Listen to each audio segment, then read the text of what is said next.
Hello बच्चों, हमारा चल रहा था यहाँ पर topic concept of cost. Part 2 तक हमने क्लियर कर लिया था। सभी बच्चों को मुझे लगता है क्लियर हो ही गया होगा। आगे हमारा है पार्ट 3। हमने कल किया था AFC तक कर लिया था, साथ में हमारा ABC भी हो गया था। AFC का डायग्राम थोड़ा सा अलग था, जिसका नाम क्या था? Hyperbola, rectangular hyperbola curve. अब वहां पर मैंने आपको बताया था कि आपको ना पॉइंट जो टेबल है वो आपके सामने बुक होगी, उसके अनुसार बना लो। कोई जरूरत भी नहीं है, लेकिन अगर आप बनाना चाहते हो उसके अनुसार भी बना के देख लो। तो मैंने आपको क्लियर किया था कि हर एक पॉइंट के ऊपर जो AFC है ना वो इक्वल होती है। मैं एक बार थोड़ा सा कर्व बना देती हूँ दोबारा से, ताकि आपको पता लगे मैं किस पॉइंट की बात कर रही हूँ। एक्स एक्सिस पर हम क्या लेते हैं? आउटपुट। वाई एक्सिस पर हम क्या ले रहे हैं? हम अंदर बना रहे हैं AFC। किस आकार का था? U आकार का। लेकिन इसका जो आकार है वो U आकार कहां से होगा? मूल बिंदु की तरफ से, ओरिजिन पॉइंट की वजह से, जिस वजह से ये थोड़ा सा सामने से देखने से L शेप का लगता है। तो मैंने ये बना दिया AFC। इसको कभी भी एक्स एक्सिस से मत मिलाना।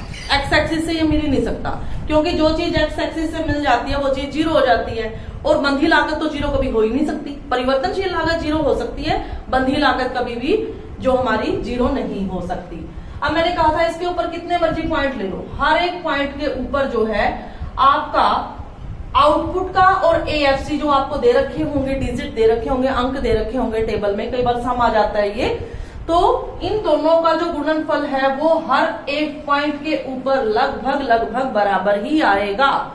ये कंडीशंस है इसकी। अगर आपका बराबर नहीं आ रहा तो इसका मतलब है कि आपका डायग्राम गलत है। तो ये बराबर कैसे आएगा?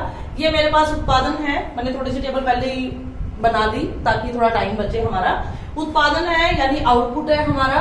आउटपुट मेरा कितना है? 0 1 2 3 4 5, जितनी मर्जी इकाइयां ले लो, जितना मर्जी लंबा कर सकते हो आप। उसके बाद बंधी लागत है, फिक्स्ड कॉस्ट है मेरी, FC है। बंधी लागत एक जैसी होती है, 10-10 है। उसके बाद ये औसत बंधी लागत है जो दे ही रखी है उसने मेरे से सम पूछा है। ये कहते बताओ ये AFC है कि नहीं? क्या ये रेक्टेंगुलर हाइपरबोला कर्व है? क्या यहाँ पर रेक्टेंगुलर हाइपरबोला कर्व बनेगा? अब मुझे नाम से ही पता लग रहा है भाई ये AFC तो है ही है, पर मुझे ना हमारे एक क्वेश्चन आते थे पहले क्लासों में, अब तो नहीं आते। सिद्ध करो, तो सिद्ध करके बतानी है।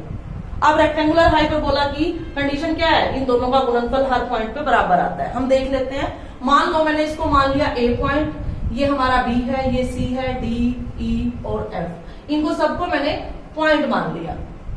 ये पॉइंट है यहाँ पर, ये A है, ये B है, ये C, ये D, ये E और F। ठीक है भाई। अब ये मेरी बंधी लागत है। अब गुणनफल किसका? आउटपुट का और AFC का। मैं A पॉइंट के ऊपर देखती हूँ। अब जो गुणनफल है वो 0 गुना 10। 0 को आप जिससे भी गुणा करोगे वो उसको 0 बना देते हैं। कई होते हैं ना जो अगर हम नहीं तरक्की कर रहे, हम नहीं बढ़ रहे, वित्तीय को भी नहीं बढ़ने देंगे, जब गलत संगत का असर हो जाता है तो भाई इसकी संगति थोड़ी गलत है, ये जिसके साथ भी मिलेगा उसको 0 बना देगा। तो 0 को तो हम काउंट ही नहीं करते, खत्म है वो तो कहानी। आपका कभी भी AFC की टेबल में 0 नहीं आएगा।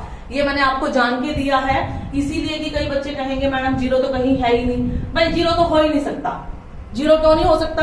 क्योंकि सभी का गुणनफल बराबर होगा, और 0 किसी के साथ बराबर कब होगी? क्योंकि 0 को तो गुणा करोगे वो उसको भी 0 ही बना देगा। ठीक है। उसके बाद मैंने ये लिया B पॉइंट लिया। B पर मेरा उत्पादन कितना है? उत्पादन है मेरा 1। बंधी लागत मेरी कितनी है? बंधी लागत है मेरी 10। तो गुणनफल कितना आ गया? 10 आ गया। उसके बाद मैं नेक्स्ट पॉइंट लेती हूँ C पॉइंट के ऊपर। उत्पादन है मेरा 2 और यहाँ पर जो AFC है वो है मेरी 5, तो ये भी 10 आ गया। उसके बाद मैं D पॉइंट के ऊपर जाती हूँ। उत्पादन मेरा 3 है और यहाँ पर मेरा ये 3.3 है। ठीक है भाई। अब इसने पॉइंट्स वाला दे दिया, चलो हम कर लेते हैं गुणा। अगर बच्चों को सीधी करनी आती है तो सीधी कर सकते हो, अगर सीधी नहीं करनी आती तो भी आप इसको गुणा कर सकते हो। ये क्या बन गया हमारा? 3.3 को हम 3 से क्या करेंगे? गुणा करेंगे। 3 तिया 9 और 3 तिया 9। ये क्या बन गया? 9.9। हाँ जी, 9.9 लगभग। मैंने बोला था लगभग, अंतर बहुत ज्यादा नहीं, सिर्फ 0.1 का अंतर है। और ये मैथ नहीं है कि 0.1 की वजह से आपका डायग्राम ही गलत, आपका सम ही गलत हो जाएगा। ये हमारी इकोनॉमिक्स है, थोड़ा बहुत चल जाता है, पर 0.1 सिर्फ, ज्यादा नहीं। 0.1 0.2 तक आपका चल जाएगा, इससे ज्यादा नहीं। तो ये भी लगभग कितना है हमारा 10 ही है। ठीक है, उसके बाद हमारा आता है 4 गुना 2.5, इसको भी गुना करके बता रही हूं भाई आपको। 2.5 गुना 4 पंजा 20, 2 लगा हासिल, 4 दूनी 8 और 2 10, तो ये कितना हो गया 10। उसके बाद है 5 गुना 2 क्या है 10। तो देखो हर एक पॉइंट के ऊपर चाहे मैंने BCDEF जो भी मैंने पॉइंट लिया, हर एक पॉइंट के ऊपर जो गुणनफल है वो कितना है 10 10 10। इसीलिए इसको हम बोलते हैं एवरेज फिक्स्ड कॉस्ट जो है वो रेक्टेंगुलर हाइपरबोला होता है, जिसकी कंडीशन ही है दोनों का गुणनफल हर एक पॉइंट के ऊपर बराबर होगा। क्लियर है, आगे चलते हैं।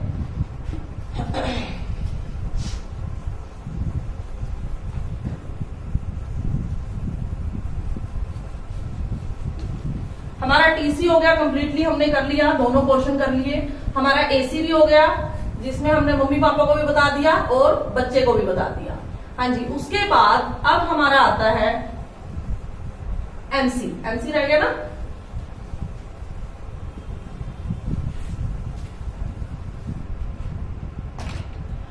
आगे हमारा आता है एमसी क्या होता है मार्जिनल कॉस्ट। मार्जिनल को हिंदी में क्या बोलते हैं सीमांत। क्या बोलते हैं सीमांत लागत। सीमांत का मतलब क्या होता है पहले भी बताया था, किसी वस्तु की एक अतिरिक्त इकाई को जब आप बनाओगे उसकी वजह से कुल खर्च में जो परिवर्तन आएगा उसको हम क्या कहते हैं सीमांत। मैं बार बार एग्जांपल के साथ आपको इसलिए क्लियर कर रही हूं ताकि आपको कंफ्यूजन ना हो कि बार बार आपको जाना ना पड़े। एक पेन या एक जूता या एक इकाई की कीमत जो है वो 5 रुपए आती है, क्योंकि ये एक की है इसीलिए ये एसी है। फिर मैंने निश्चित समय अवधि में 10 पेन बना दिए, 10 पेन मेरे कितने के बन गए 50 के बन गए। तो ये 50 क्योंकि ज्यादा इकाइयां हैं, निश्चित समय की बात है, तो ये बन गया टीसी। अब मैंने क्या करा, मेरे को याद आया ओ माय गॉड मेरे पास डिमांड तो 11 पेनों की थी, है ना, तो मैंने एक पेन और बना दिया। तो 11 पेन कितने के बन गए, अब 5 गुना 11 मेरे बन गए 55 की। तो किसी वस्तु की एक अतिरिक्त इकाई को, एक एक्स्ट्रा यूनिट को आपने जब उत्पादित किया उसकी वजह से जो कुल खर्च में परिवर्तन आ गया, पहले कुल खर्च कितना था 50 था, अब कितना हो गया 55, कितने का फर्क आया 5 का। तो ये 5 जो है ये क्या कहलाता है, ये एमसी कहलाता है। क्लियर है। अब सीमांत लागत का मीनिंग आपको क्लियर हो गया। हाँ जी, जितने भी हमारे एसी कर्व होते हैं, जितने भी हमारे एमसी कर्व होते हैं, वो सारे के सारे किस आकार के होते हैं यू आकार के होते हैं। किस आकार के होते हैं यू आकार के। दोबारा से यू को सिंपल यू बनाना है, उसको डेकोरेट नहीं करना। हाँ जी, हम डायग्राम बनाते हैं एमसी कर्व का।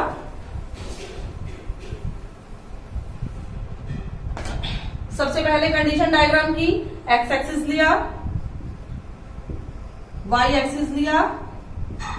एक्स एक्सिस पर कॉस्ट की बात है, कॉस्ट है उत्पादन की, उत्पादन होता है आउटपुट, तो हमने आउटपुट लिया। यहां पर हमें बनाना है एमसी बनाना है। ठीक है, एमसी किस आकार का होता है यू आकार का होता है। ये बन गया मेरा एमसी। क्लियर है। अब एमसी जो है हर चीज देखो, टीसी भी क्या था टीएफसी प्लस टीवीसी, एसी भी क्या था एएफसी प्लस एवीसी। अब ये क्या है, ये है एमसी। इनके दो मम्मी पापा दोनों थे, है ना, पापा मम्मी दोनों थे ना, पर एमसी कौन है, एमसी बेचारा वो है जिसके क्या नहीं है, जिसके पापा नहीं है, उनकी सिर्फ मम्मी है। तो इसमें सिर्फ क्या आता है, इसमें सिर्फ हमारा, अब एमसी की भी मम्मी ये नहीं बनेगी कि वो एमवीसी है, नहीं, एमसी जो है टीसी के परिवार का ही है, तो जो इसकी मम्मी है वही इसकी मम्मी मानकर चलता है ये बेचारा, इसके मम्मी पापा का नहीं पता। ठीक है, क्योंकि एमवीसी और एमएफसी कोई वर्ड नहीं होता, वो कोई टर्म नहीं होती। ठीक है ना, टर्म क्या होती है टीवीसी होती है, टीएफसी एएफसी और एवीसी।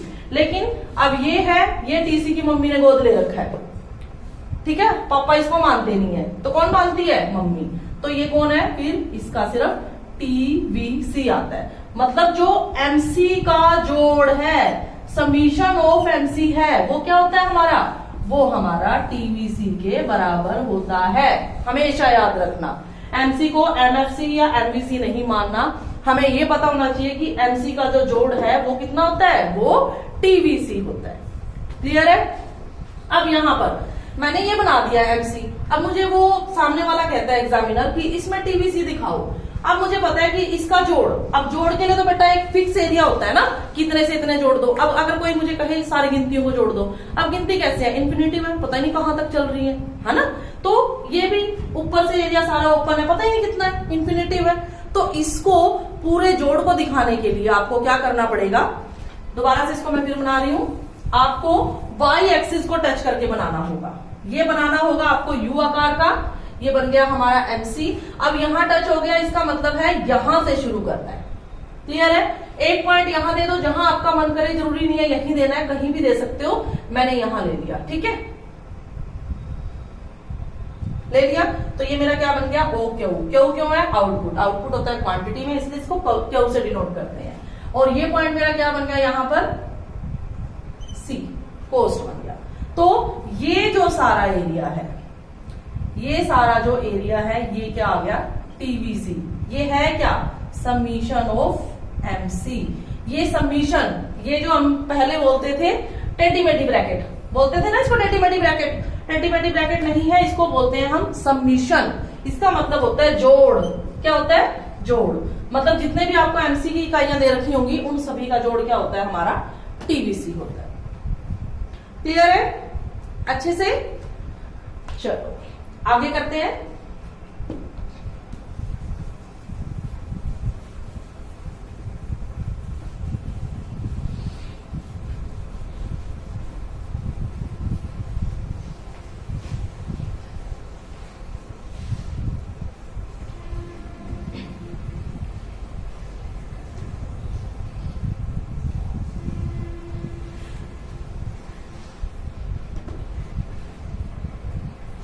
हाँ जी, अब हमारा आता है, देखो एक छोटी सी बात को और याद रखो, थोड़ा याद करने के लिए, पर वास्तव में ऐसा नहीं है भाई बहन, ये नहीं है, ये सब अलग टर्म्स हैं, एक दूसरे से जुड़ी हुई होती हैं, पर इनको थोड़ा सा वही याद करने के लिए, थोड़ा इंटरेस्टिंग बनाने के लिए फिर से चलते हैं। एक टीसी है, एक एमसी है, एक एसी है। भाई ये तीन भाई बहन है, तीन भाई है, ठीक है ना। टीसी जो है वो बड़ा भाई है, एमसी जो है वो बिचौलिया है, बीच वाला है, और जो एसी है वो सबसे छोटा है। अब जो बड़ा भाई है ना, वो छोटे वाले से क्योंकि ज्यादा एज गैप हो जाता है, तो थोड़ा दूर दूर रहते हैं, है ना। और जो बीच वाला है उसके साथ तो वो छोटे वाला चिपका रहता है। क्यों? क्योंकि इनका थोड़ा एज गैप कम होता है, अंडरस्टैंडिंग में इनकी सेम सी होती है, इसमें थोड़ा गैप बड़ा हो गया। और जिस टाइम जो बड़ा होता है, हर चीज के लिए क्या होता है, वही रिस्पॉन्सिबल होता है, तो इसीलिए ये थोड़ा सा दूर रहता है। तो अब ये दोनों मिलकर चलते हैं। क्लियर है? तो यहाँ पर क्या है, अब हमने लेना है, एक तो बीच वाला भाई लेना है, और एक हमने छोटा भाई लेना है। एक तो एमसी ले लिया, एक एसी ले लिया, ठीक है। अब हमने इन दोनों का संबंध बताना है कैसा है। अब भाई मम्मी पापा ने जिस बच्चे की ड्यूटी जिस बच्चे के ऊपर लगाई है, अब छोटा जो है वो थोड़ा लाडला इसलिए होता है क्योंकि सबसे छोटा होता है ना, उसका बचपन अच्छे से थोड़ा सा लास्ट टाइम तक, क्योंकि बड़ा तो बड़ा हो गया, काफी टाइम पहले उसका बचपन देखा था, छोटा थोड़ा अभी अभी बच्चा ही है, तो इसीलिए माँ बाप को थोड़ा सा ज्यादा प्यारा होता है, वो छोटा है इसीलिए। हाँ जी, तो यहाँ पर क्या है, हमें बताना है रिलेशनशिप किसके बीच, between MC and AC, MC and AC, इन दोनों की।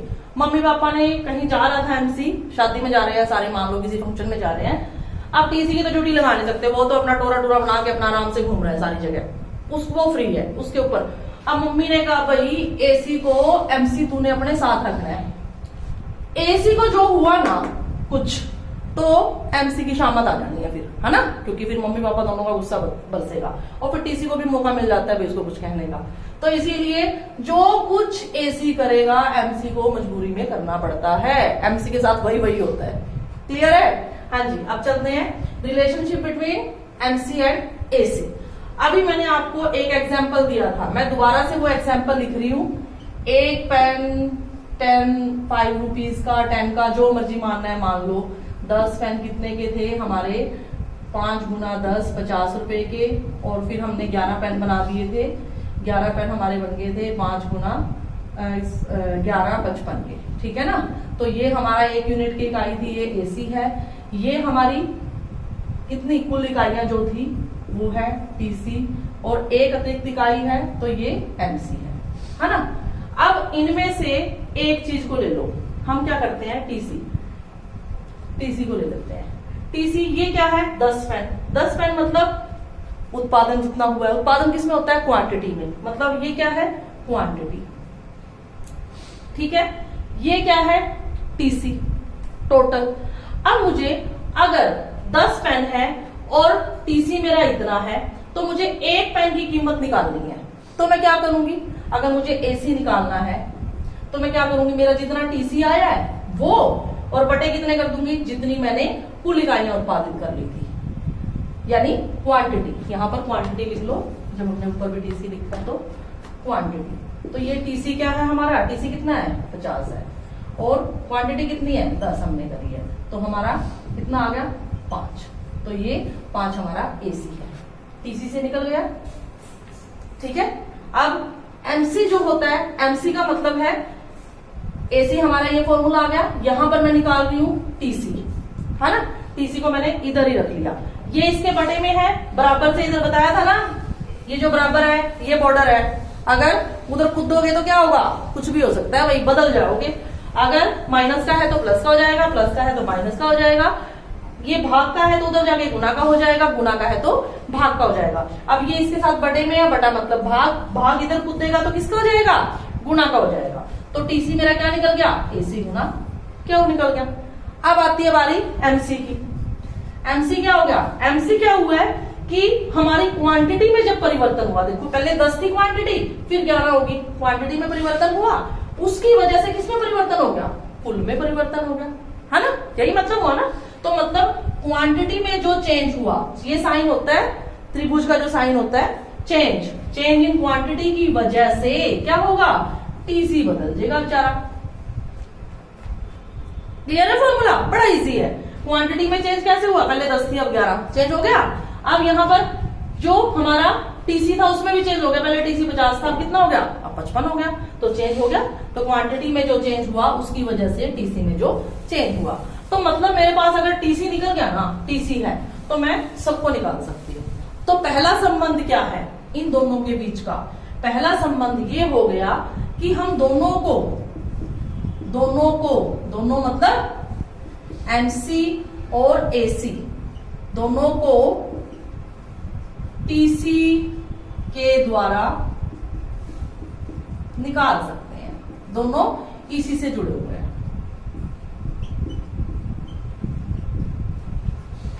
क्लियर है अच्छे से, हाँ जी। आगे ये फॉर्मूले हैं, ये बेटा ये अच्छे से करने हैं, ये आपके सम निकलेंगे, आगे सम भी आएंगे, उसमें आपके काम आएंगे। रटना नहीं है, रटने की जरूरत नहीं है, आपको हर चीज का पता होना चाहिए, कहां से क्या निकली अपने आप निकलेगा, ठीक है।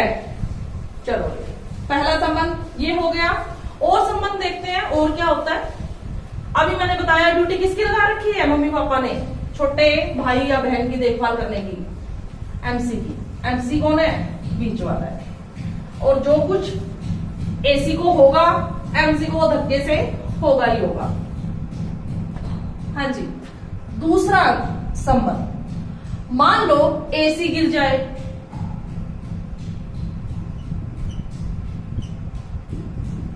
अगर एसी गिरता है तो एमसी के साथ क्या होगी, एसी गिरने वाला है तो एमसी फटाफट क्या करेगा, उसको पकड़ने की कोशिश करेगा, क्योंकि छोटे वाला है भाई, अगर उसको थोड़ी सी भी लगी ना तो वो हंगामा भी ज्यादा करता है, फिर वो इतना ज्यादा रोएगा, मम्मी पापा को देख के और रोएगा भाई। एमसी के ऊपर तो ना मर्डर चार्ज लगने वाला हो जाएगा बेचारे के ऊपर, तो इसीलिए एमसी क्या करता है, अरे गिर रहा है उसको उठाने की कोशिश करता है, फटाफट पकड़ने की कोशिश करता है, और वो एसी भी गिर जाता है और फिर एमसी भी गिर जाता है। एमसी को गिरना ही पड़ता है बेचारे को, अगर वो बचेगा तो इसलिए बचेगा क्योंकि एसी को अगर चोट लगी है तो उसको भी थोड़ी बहुत लगी है, अगर वो नहीं गिरा ना और एसी गिर गया तो मम्मी पापा उसको कहाँ गिराएंगे पता भी नहीं फिर, है ना।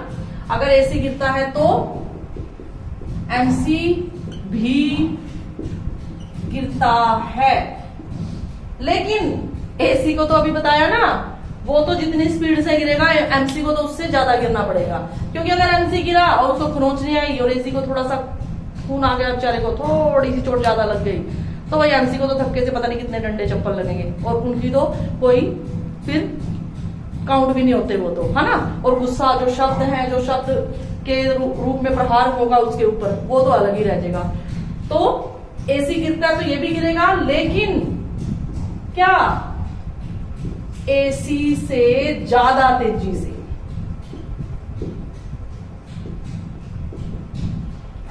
क्लियर है? अगर AC गिरता है तो MC भी गिरेगा, पर AC से ज्यादा तेजी से गिरेगा, क्योंकि उसे अपने आप को बेगुना बताना है। डायग्राम बनाए इसका। कोई चीज गिरती है तो वो कैसे गिरती है? अगर मैं ये पेन को गिरूंगी तो कैसे गिरेगा? ऊपर से नीचे। जब कोई चीज गिरती है गुरुत्वाकर्षण बल की वजह से, लॉ ऑफ ग्रेविटी की वजह से कोई चीज ऊपर से नीचे आ रही है तो वो गिरती है। अब अगर कोई चीज को हम नीचे से ऊपर फेंक रहे हैं तो इसका मतलब है वो ऊपर जा रही है, वो गिर नहीं रही। ऊपर से फेंक रहे हैं तो वो नीचे गिरती है। ठीक है? हाँ जी, यहाँ पर हमारा क्या आ गया? आउटपुट आ गया वही। यहाँ पर क्या बना रहे हैं? AC और MC दोनों को इकट्ठा बना रहे हैं। ठीक है? अब मेरा पहले AC गिर गया, कहीं से भी पॉइंट ले लो, कहीं से भी, आपकी मर्जी। ठीक है? लेकिन जहां से AC गिरा वहीं से MC को धक्के से गिरना पड़ेगा बेचारे को। तो आपको क्या करना है? MC भी गिरेगा, ये गिर रहा है तो। लेकिन ये जो पोर्शन है, ये जो बीच का पोर्शन है, इसको दिखाना नहीं है, सिर्फ समझना है और उस तरह से करना है। तो इन दोनों के बीच का जो सेंटर पॉइंट होगा, मध्य बिंदु, दोनों के बीच का जो मध्य बिंदु होगा, MC वहां से गिरेगा। सीधा नहीं बनेगा। सीधा बन गया? सीधा नहीं बनेगा।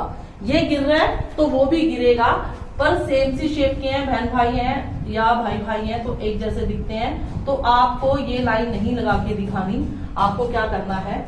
इसको थोड़ा सा और स्टिपर ले लो, थोड़ा सा और शार्प ले लो, थोड़ा सा और ऊपर से ले लो, तो ये भी गिरेगा, मुझे पता है यहां से निकलेगा, तो मेरा MC गिर रहा है। क्लियर है? AC गिर रहा है तो MC भी गिर रहा है, और MC के गिरने की प्रवृत्ति AC से ज्यादा तेजी से है। क्लियर है? हाँ जी। अब तीसरा पॉइंट, भाई अगर गिर रहा है तो उसको भी गिरना पड़ रहा है, लेकिन अगर पूरे टाइम MC ने उसको अच्छे से संभाल लिया, AC ठीक ठाक है, तो मतलब वो ऊपर उठाए तो MC भी उठेगा ना। फिर माँ बाप कहेंगे, देख, बड़े वाले को सुनाएंगे, देख अगर तेरे भरोसे छोड़ते ना तो तू पता नहीं इसको कहां खो के आता, पता नहीं कहां गिरा के आता, पर ये देखो कितना लायक बच्चा है, इसको सही सलामत घर पे ला। फिर उसकी बढ़ाइयां होती है ना। अब हम क्या करते हैं?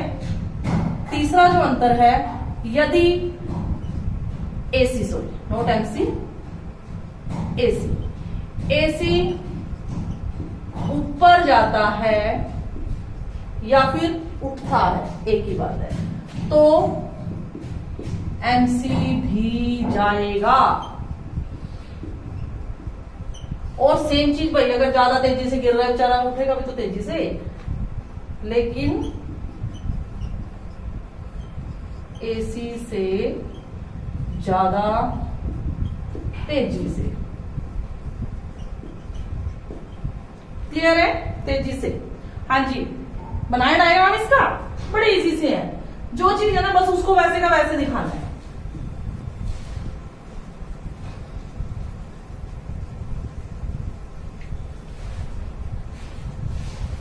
ये भी रब कर दो, बात तो हमें समझ ही आ गई। तो मैं डायग्राम बना देती हूँ इतने स्पेस पे।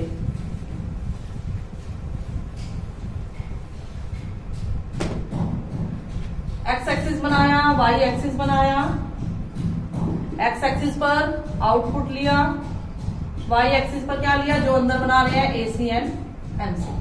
अब ये क्या हो रहा है? ऊपर उठ रहा है, तो सबसे पहले क्या जाएगा? AC जाएगा। ऊपर जा रहा है तो नीचे से ऊपर, ठीक है ना। अब इन दोनों के बीच का थोड़ा सा पॉइंट ले लो, कोई भी मिड पॉइंट। ये क्या है? MC। ये ऊपर जा रहा है तो ये भी इन दोनों के सेंटर पॉइंट से जाएगा। ये कहीं से भी ले सकते हो, इधर से ले लो, इधर से ले लो, इधर से ले लो, कोई दिक्कत नहीं है। ठीक है? ये उठता है तो ये भी उठेगा, और इससे ज्यादा तेजी से। हमेशा ही MC जो है AC और Y एक्सिस के बीच का सेंटर पॉइंट होता है। ठीक है? शेप स्टिपर है, समानांतर नहीं है, इसीलिए थोड़ा सा जाएगा, लेकिन जो उठने का पॉइंट है वो हमारा बीच का सेंटर पॉइंट होना चाहिए। क्लियर है? हाँ जी। अगला रिलेशन, एक रिलेशन हो रहा है। रिलेशन तो इनके बहुत निकल जाएंगे, बुक से मत रटो, रटना नहीं है, समझना है। और समझने का मतलब ये है कि अपने आसपास जो कुछ भी है ना, जो कुछ हम देखते हैं, ये सारी चीजें हमारे सामने ही तो होती हैं, पर वही है बुक में दे रखी है तो वो हवा बन जाती है। अरे ये कैसे याद करें, ये कैसे पढ़ें, पर ये बेसिक सी चीजें हैं।